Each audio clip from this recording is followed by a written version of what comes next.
Good morning, John. Morning, lovely to see you. How are you doing, Meenakshi? I'm very well, thank you, John. How are you? Oh, sorry, you cut out. Have we got you there? Is my picture okay?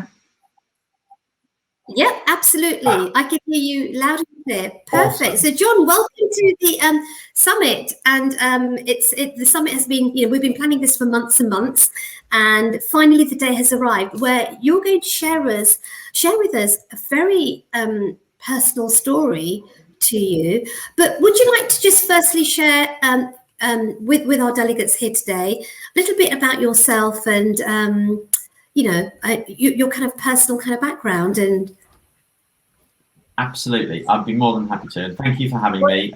Thank you. To kind of introduce, my name's John. My pronouns are he and him, and a massive good morning to everybody who's joining the summit today. Some great speakers lined up for the day, so please enjoy it. Please ask your questions as we go. We've got this really grand title for this session, as Meenakshi said, which is From Living a Lie to Living a Life. So let me unpack that a little bit and what I mean by that.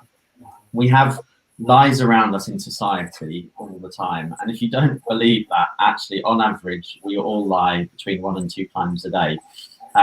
So before I have a lovely conversation with Meenakshi, I wanted to give you some context on my lie. And I spent the first 9 years of my career actually lying. Now, another way to put that might be that I was in the closet. I was hiding my sexual orientation as a gay man. But the biology of keeping my sexual orientation a secret is the same as any other lie. Because what happens in the brain when you tell a lie is that your temporal lobe has to recall a fact or a memory, and then your frontal lobe has to come into action and suppress and alter that memory. And then that in turn activates a third part of the brain, which is your limbic system. And that's where the anxiety comes from that we feel when we're lying. When you're lying about your sexual orientation or something else that's equally personal, then your anxiety can already be high to start with before the limbic system kicks in. And my anxiety, I guess, came from the shame that I associated with my sexual orientation. And I blame Jason Donovan for that. Now, that sounds really weird. Let me unpack that, and it's just a joke.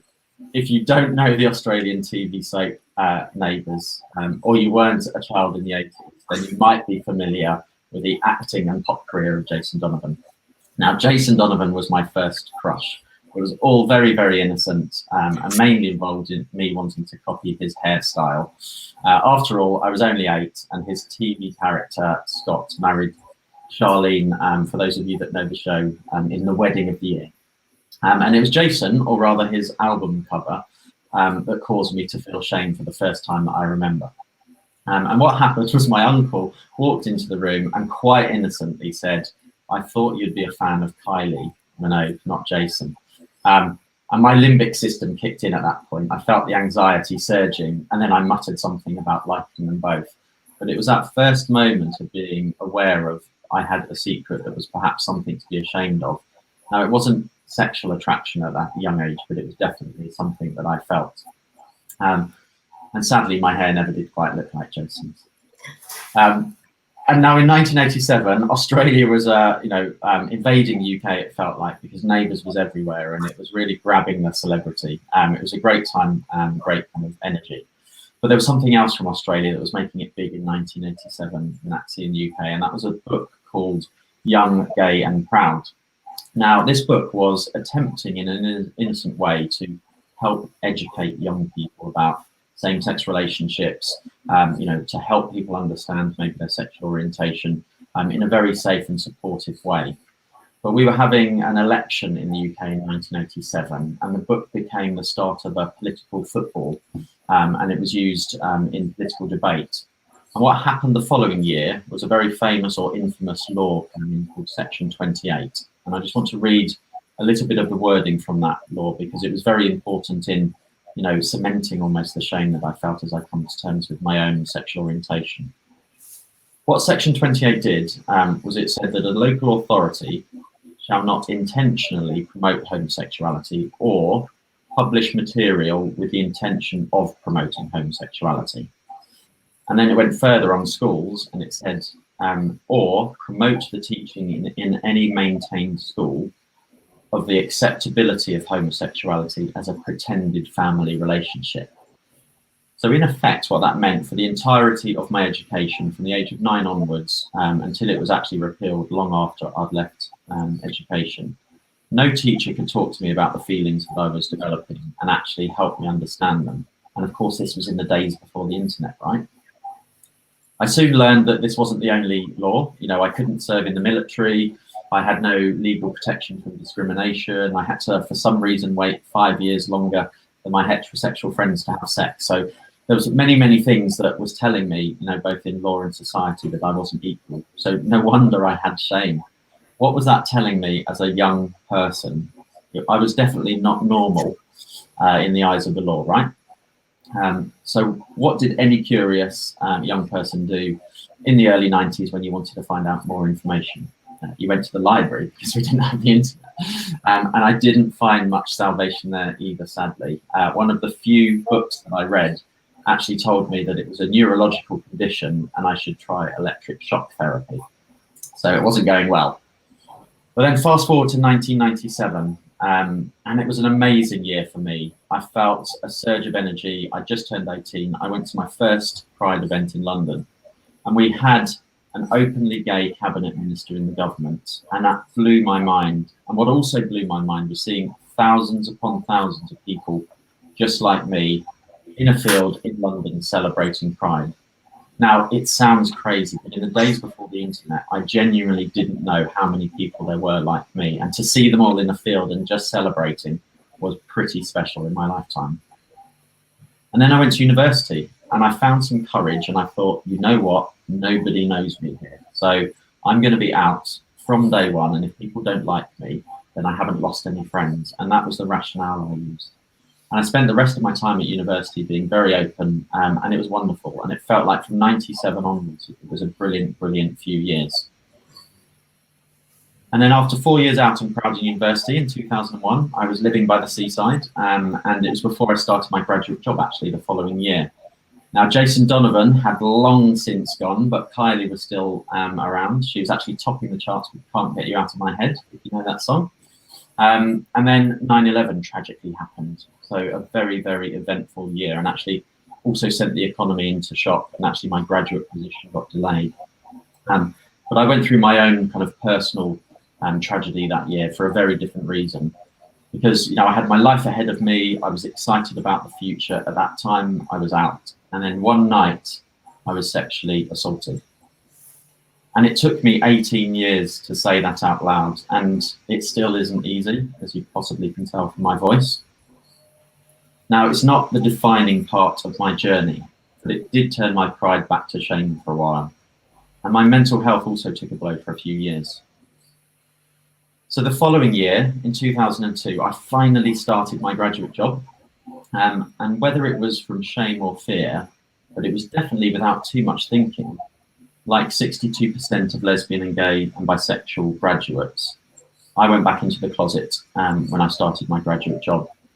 And for the next 9 years, I led, you know, pretty much a double life. You know, in the happier moments, I did have a project in the Netherlands, and that was a far more progressive kind of society at the time. And I was able to be out. And for the first time, I told people I was gay, and they had no reaction. You know, they didn't, you know, take a breath and pause and not quite know what to say and squirm a little bit. They actually immediately said, "Do you have a partner? What does your partner do?" And that was liberating for me. But in the darker moments, I was actually outed by a colleague at work. So it was a really tough 9 years. And for most of the time, I didn't actively tell people about my sexual orientation. But for a second time in my life, in 2011, I dug deep and I found some courage. I don't know where from, but I decided, you know, enough was enough. I'm going to be open and you know, I found some courage and I don't want to hide, you know, my partner. And you know what? Since I took that decision in 2011 and I've been out in the workplace and in most aspects of my life and now all aspects of my life, it's been the happiest and most successful 10 years of my life. Now, it's really hard. I say that because that's true, but I also don't want to put any pressure on anyone who is not out, because you have to take the journey in your own time. It's a very personal journey coming out, and it did take me a while. And the difference between pride and shame, or shame and pride, you know, it's hugely liberating when that shame disappears or goes into the background. And now I'm in a position actually where I have some status in my career. I definitely have some privilege in my life. You know, I'm a white man after all, in a white man's world. And I believe that I can turn, you know, my experiences and use the privilege and status that I have to help shape opportunity for others, but also importantly to accelerate change, because I'm not prepared to wait for change to happen organically. I genuinely believe we can do more to help change happen faster. Now, I'm a member of the LGBTQ plus community, and I believe strongly that we are a community. But as a gay man, the social change that I've seen in my lifetime hasn't been felt by all parts of our community equally, especially our trans and non-binary siblings. So as an ally, I've got nothing to use, right? I can walk into rooms and I can talk about why we should be trans inclusive with nothing to lose personally, because I'm speaking up as an ally and I'm using my privilege. And that's how I try to turn, you know, my experiences into something positive and give something back. Because even if it's too late to share my pride with Jason Donovan, it still feels like I'm living my best life right now. Oh, thank you. Thank you, John, for sharing that. And actually, we've got one thing in common. I also had a crush on Jason Donovan, and I was in my teens. And I actually went to see him in concert when I was 18 years old. I queued up all night just to get that ticket. Wow, you're like a super fan. I was just hanging posters on my bedroom wall. Well, I had posters of George Michael actually on my bedroom wall, and Andrew Ridgeley. Good choices. So that was my era of growing up in my teens, you know, posters of men all over my bedroom wall, you know, back in the early days. But look, John, thank you so much for sharing your personal story with us, and we're delighted to have you here today. There's one thing that you mentioned earlier on in your kind of opening is about the feeling, you know, the emotion that you go through. If we can kind of start by talking about this whole piece around living a lie, how did you feel when you eventually came out? What was that feeling? What was that feeling that actually went through you of, you know, from living a lie to having that life of freedom? Because suddenly you're a different person, because you can be who you want to be with choices.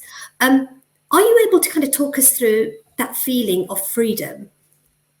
Yeah, no, it's a great question, Manasseh. I think the first thing I'd say actually is, you know, coming out is not a one-time thing, right? I mean, potentially it's a bit easier to do it in, you know, one hit nowadays with social media, but, you know, in life we're always meeting new people. So coming out becomes something that you don't just do once, you do many times, you know, in social circles, in family circles, in work circles. And actually, depending on the circumstance, all of those emotions can be very, very different. You know, some of the last people that I told in my life were actually in family. And, you know, it's sometimes the people closest to you that are hardest to tell, because there's more at risk, there's more to lose. So the emotion is definitely different. The emotional experience is definitely different. And it's definitely different now than it was 20 years ago for me. You know, there's definitely some psychology there in terms of how you feel in a situation, because actually coming out can still be filled with risk in the immediate moment, because you don't know how someone's going to respond. I remember being in India, you know, just before homosexuality was decriminalised, and that was actually a law that you know, we in the UK exported to India. It was then eventually repealed. But I was in a taxi with a colleague, and the taxi driver was asking me some very personal questions. Initially, if my colleague was my partner, and then when I said no, did I have a partner? And it kind of kept going, and I thought, why does this taxi driver want to know so much about me? You know, I'm feeling quite nervous and closed. And you know, despite being out in all walks of my life, because I knew homosexuality was criminalised in India at that time, I, you know, hid my sexual orientation, and I suddenly went back to, you know, 15-year-old John, you know, feeling very nervous. So it can cause all kinds of nerves. It can cause all kinds of anxiety. I think there's also the fear aspect as well. You know, I don't still hold my partner's hand in public, and we've been together 23 years, because, you know, my perspective is, why take the risk? Now, it's hurtful and shocking, you know, almost to say that, but in many aspects, that's the hardest thing I have to contend with. You know, I think a lot about, as I said earlier, our trans and non-binary siblings in the community who have a lot more inequality than I do nowadays. So for me personally, when I come out, when I've last come out to people, I'm very aware of what they're thinking. I'm definitely reading their faces. I'm definitely seeking some kind of feedback loop to understand if this conversation's going well. And actually, once you got through that, I would say 99 times out of 100 nowadays, my kind of emotion is hugely positive. I get that kind of liberation and freedom. It's nice to almost say, right, that's done and let's move on, because it is a huge part of me. But the conversation I want to have with people is my ordinary life, my partner, this is what we did at the weekend, all the normal stuff that we should be talking about. And then the small things become hugely amplified. One of the smallest examples that meant a lot to me was when I came out just after 2011. My boss gave me a Christmas card, and it was addressed to me and my partner. And it was the first time anyone had ever done that. And it meant so much, just that simple act of writing an extra name on a card. But I hadn't had that for the first 9 years of my career. So loads of emotions, a whole mix. I'm sure I'll keep going through them, albeit maybe fewer times than I have in the last 20 years.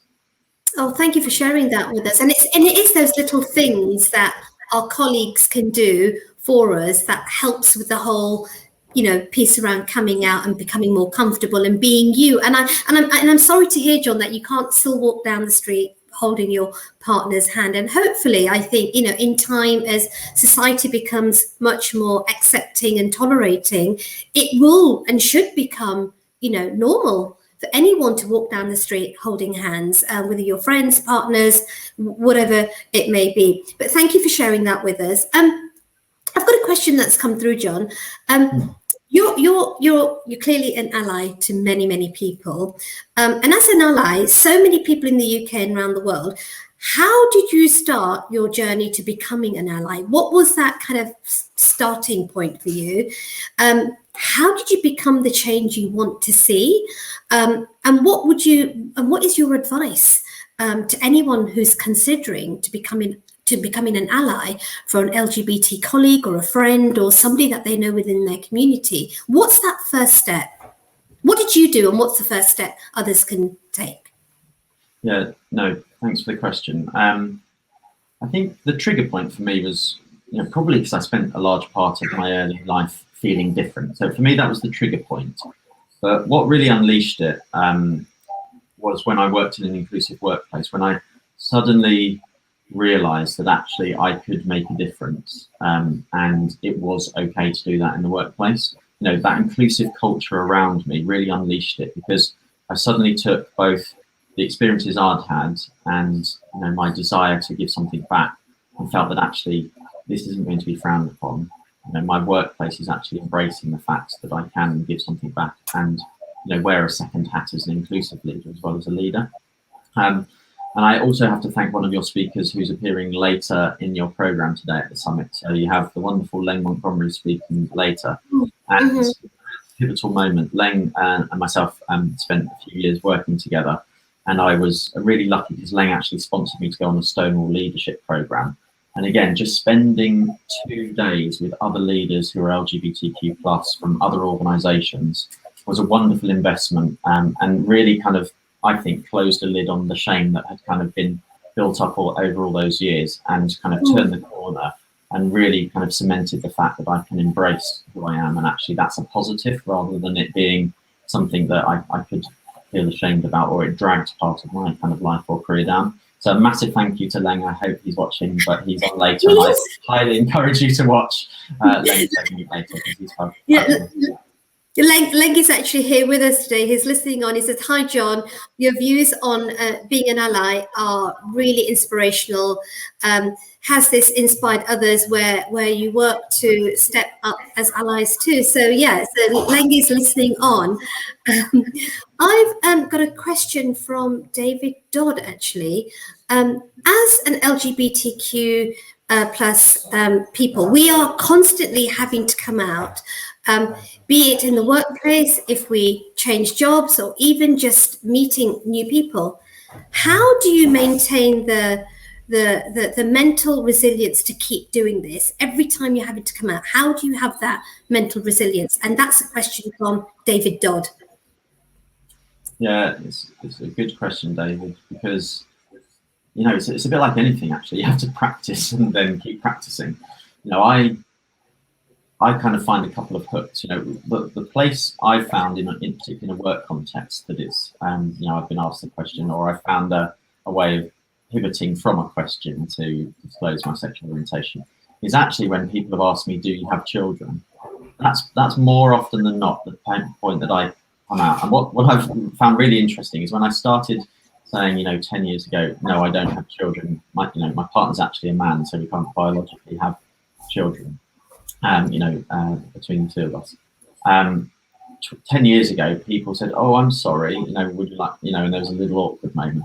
Actually, what's been really lovely is perhaps in the last 5 years, people's immediate response, which is always really telling, right, has often been, well, you could adopt. And, that shows society's progress, I think. But yes, you're right, David, you have to find mental resilience. And I think partly I've done that just by finding the mechanic, the tools, the repeatable words that I can use to almost say it as a matter in a matter-of-fact way, so that it's not a big deal. But I definitely think the context changes that. So, I talked about that experience I had in India before homosexuality was decriminalised. I'm really glad to say I since went back and did a keynote and opened or helped launch an LGBTQ organisation, as Maxie said in her intro. The other kind of environment that, again, this is, I think, my inner kind of bias or concerns kind of coming through. I actually went to a dinner and it was a charity dinner, and I had rugby players sat either side of me.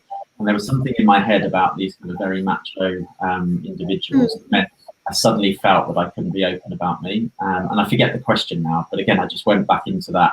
I suddenly feel I have to hide who I am, and it's silly, and I chastise myself way too much for it. But there is definitely a mental resilience there. I would say, like I said earlier, 9 times out of 10, it's way easier now than it used to be. But actually, it can be very hard for different parts of our community. Me saying I'm a gay man, I would argue, is much easier than someone coming out as trans, because the society's expectations and perceptions are very different. Oh, thank you for sharing that, and thank you for answering that question. And David, if you're still listening on, John is on LinkedIn, so you can connect with him. I've got a question for you, John. This is about the power of you. I think there is something very, very special about you. How have you used the power of you to create that sense of belonging for your LGBTQ plus colleagues in the workplace? As a sponsor of the Proud Network, what's your secret ingredient to unlocking the power of inclusion? Great question, and making me think. So, my secret ingredient, I think, is that inclusion or DE&I or whatever kind of letters you use. We talk about ED&I, belonging sometimes. I think it can be alienating to some people. Some people who perhaps see themselves in the majority. They might even see it as being a bit woke if they're a bit cynical. But I genuinely believe that if you have a broad definition of inclusion, there is something that will touch every single individual sufficiently that they will find their hook. They'll find their hook as to why they should care inclusion. And it's much easier when you embrace, a broad audience, because the second somebody identifies themselves as having, a particular reason to care about inclusion, it's easier for them to make that, hop sideways and care about someone else's cause. Now, I have a colleague a few years ago who is a Sikh, a very proud Sikh, and he was commenting on a social media channel internally about a statue that he'd seen of a Sikh warrior, which was to commemorate kind of Sikhs who fought in the First and Second World Wars. And I happened to live very, very close to that statue, so I just responded on it, and we had a few conversations. And it was a brilliant example because he had ended up attending one of our Pride events. And it was a great example of sometimes when you just show an interest in each other's areas of primary focus, you can each kind of embrace allyship because there's a stronger bond there. He's a brilliant man of India and, does an amazing amount of stuff in the organisation I work in today. But my top tip, my secret ingredient is find someone's hook, because once they're hooked into inclusion, they will embrace it in a different way because they'll suddenly understand why it's relevant. Oh, thank you for sharing that, John. Well, actually, I was on a call last night to Nikki Tate. Nikki, she's speaking at the summit today, and I learned salt is the secret ingredient to inclusion.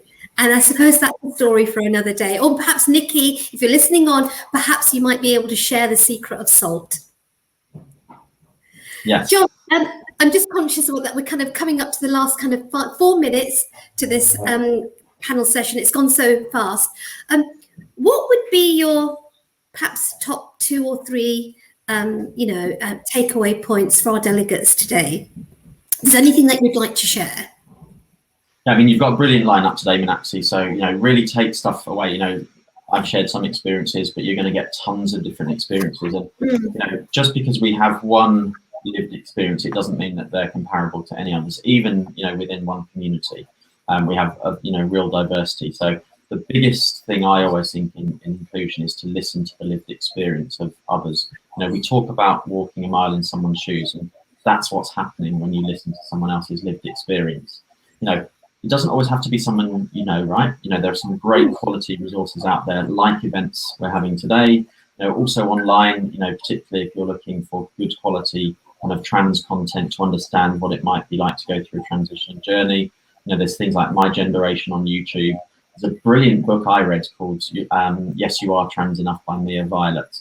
And then, of course, Stonewall produces some great resources. So, do really embrace as much information as you can, because it's only by listening, hearing, reading that we actually improve the knowledge that's up here, and then we can be a better ally. I assume I'm talking to, the converted almost with this group, but, just immerse yourself in today, have a great day, and thank you for listening to my story. Oh, thank you, John. And I've certainly learned so much more about you, and certainly learned much more about this subject. And I think there's a lot that we can today take away and share with our colleagues, within the workplace. And you kickstarted off with, that whole science piece. I had no idea that there was an element of science that was linked to how we feel, Perhaps there's a biology lesson coming up soon for me. That's as far as I get in biology. Okay, thank you. But look, thanks so much, John, for sharing your story today. And we will catch up very, very soon, and look forward to learning more from you. My pleasure. Thanks for having me. Bye for now. Enjoy the day. Goodbye, John. Thank you.